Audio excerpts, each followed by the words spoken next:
Yeah, so in regards to the Imam, known as Malcolm X, his evolution is emblematic of many of the people who will follow him, in that you start one place and you might, by the grace and mercy of Allah, end up somewhere else. The same held true for me, being that my introduction to Islam. It's funny because, like, I always tell people, I was going to join the nation, but my grandfather was from the Moorish Science Temple, and he used to be from the nation, and so he, reached out to me in regards to Noble Drew Ali's teachings, and I'm thankful for it, as it instituted uh, the missing link in regards to self determination, in regards to uh, one's national identity.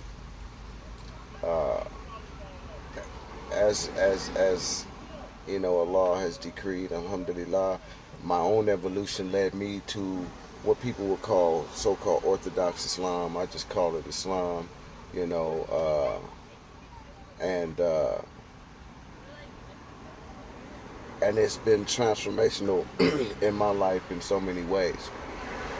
Anyway, uh, for me, when I look back and did, a little more research, and came across, the works of some revered individuals in our community, um, we find that Islam was here before that. Uh, before Noble Drew Ali. We find that many of the individuals who were enslaved retained their Islam. We find that some of the slaves who were forced into Christianity hid Islam and retained it under the guise of Christianity, right up under the oppressor's nose.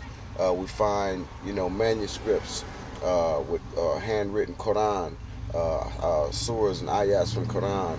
We find the many individuals who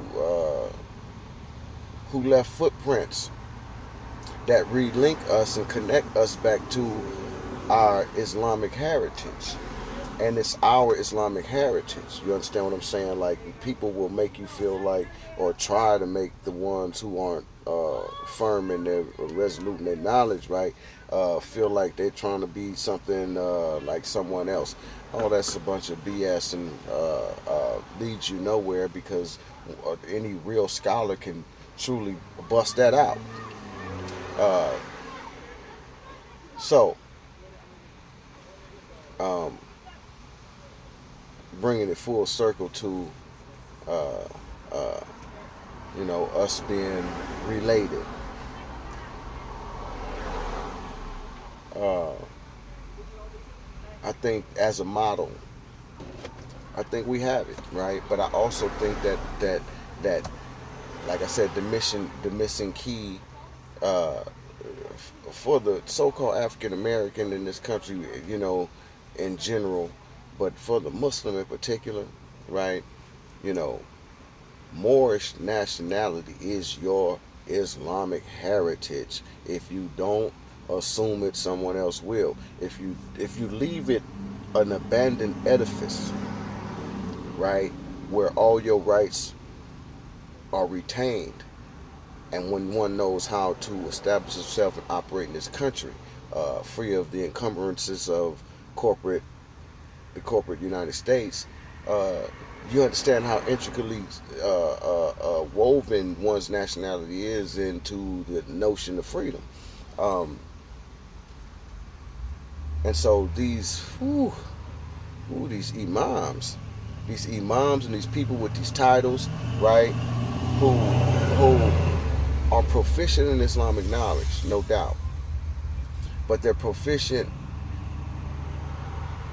yet still deficient, because if you don't understand law in America, if you don't understand the usage of certain terms or phrases under law, right? Then you're doing all of us a disservice when you use terms like minority in law. a minor is someone who is mentally incompetent, uh, someone who has to have someone speak for him, which makes you a ward of the state, and such is the case with the so-called minorities in America, in the United States. They're considered mentally incompetent, right? But you think about it like this: when you get before a court and you retain an attorney, right? You know, the attorney's going to not give you full disclosure, you know, or they do it in such a way to where to camouflage what's really being done. Like when you retain an attorney, you have to waive your rights. So if you waive your rights, you can't claim any in the future, can you? After you waive it knowingly and willingly, and you uh, accept an agent of the state to be your representative, so he's going to represent you in a fictitious context before a fictitious court that's dealing with color of law action and color of law entities. Uh, to not know that, yet try to instruct someone in regards to what we should do in regards to self-determination is it's whew, you're doing us a disservice. You see what I'm saying? Like what kills me is when I hear these brothers, you know, souped up with this knowledge, but then they go get a Jewish attorney. Brother probably can't even tell you the definition of an attorney or what an attorney's function is. But you go retain an attorney. Man, that's so backwards because, like I said, you waive your rights, your bundle of rights, you hand it over to an agent of the state, an agent of the state who is sworn to protect the court, and that's his first duty. You have a conflict of interest when you're going to bring up issues that are in conflict with the court's policies or the general policies of the corporation. Uh, you're mixing truth and falsehood. So if you're not equipped to speak in legal terms before a court, then you shouldn't use those legal terms outside of court to instruct individuals with what we should do, right? You calling yourself a national minority, that's backwards. That's backwards, and you begging. It's backwards and backwards begging because all you got to do is proclaim who you are and start operating as that people. They have no jurisdiction to prevent you from doing it.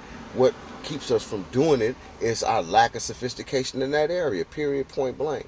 You know, and the ones who don't know are the ones who have the followings. The ones who don't know are the ones who everybody listening to, right? And that's not to take nothing from no one, man. I respect everybody's pursuit of knowledge, you know what I'm saying, in regards to Quran, in regards to Arabic, in regards to the you know, the Sunnah, in regards to the Usul, fiqh, and all the various disciplines. Alhamdulillah, because they're all relevant to us. But those same people don't operate like that in America. Those same people who do all that studying and then they go get driver's licenses and insurances and all these things that they don't need to operate lawfully. So why do they do it? Because they don't know that. Because they're still enslaved mentally, regardless of their religious studies. And so I've come to that conclusion on my own because I witness it on a daily, and it's sad. And sometimes people get so puffed up with their own knowledge and their own pride to they don't hear nobody else, man. And you know, I'm 50 years old, man. I ain't got time to be going rounds with old cats who think that they know everything. You know, so I'll tell you what my expertise is, man. I've been studying law for over 20 years. You know what I'm saying? I'm Muslim. I'm baby in my Islamic knowledge, but I'm Muslim enough to be Muslim. You know, and so when I approach Islam, I also approach it from a lawful perspective because I have rights in Islam that I want secured, protected, and guaranteed, right? But that's on us as a community to come together and establish, right? It's not on the oppressor to exercise jurisdiction over us in that capacity. And we keep trying to take it to them. The imams are scared to marry you, you know what I'm saying, without filling out IRS forms and whatnot. Really? And then you're going to instruct me and the dean? We don't even understand how to operate in America? And that means, and I'm talking about the the the muhajirin who have come over here, as well as these homegrown imams. Man, I'm telling you, these brothers will put you right back in slavery, like Noble Drew Ali said. So anyway, nationality. Until we get to the point to where we agree that we have to have a national identity, what that identity is.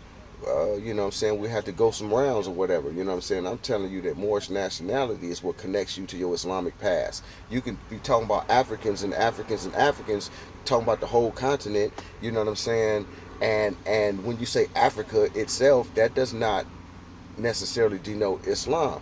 Moors have a particular history, and they have a particular history of engaging, whether it be in battle or intellectually or otherwise, culturally, with the European. So the European knows us and who the Moors are, right? So, if you got some type of feelings about what happened in 1591, you know what I'm saying, man, you all out the loop, man. Well, how you gonna take issue with one issue? Take issue and sides with everything. You give credence to people who want to be Shia, you know what I'm saying, because they have legitimate issues and claims and whatnot that they feel are close to heart, right? They took sides in an issue, right? you know, Same thing goes for many of the events that in Islamic history. You know what I'm saying? If you want to take sides like that, you know what I'm saying, then, and say, that because the Moors invaded Timbuktu, yada, yada, yada, you know what I'm saying, at the behest of some Pasha who was actually, I believe, a Turk or somebody. He wasn't even a Moor. You know what I'm saying? But because of the history of that region, it's several factions who arose to power at different times. You know what I'm saying? But regardless of that, Moorish nationality for our people is our uh, ace card, no doubt about it, no doubt about it. You know. So anyway, I hope I answered your question, inshallah. I got to get up out of here though, man. I've been sitting here by this water because it was cool. You know what I'm saying? But inshallah, we'll wrap later. Assalamu alaikum wa rahmatullahi wa barakatuh.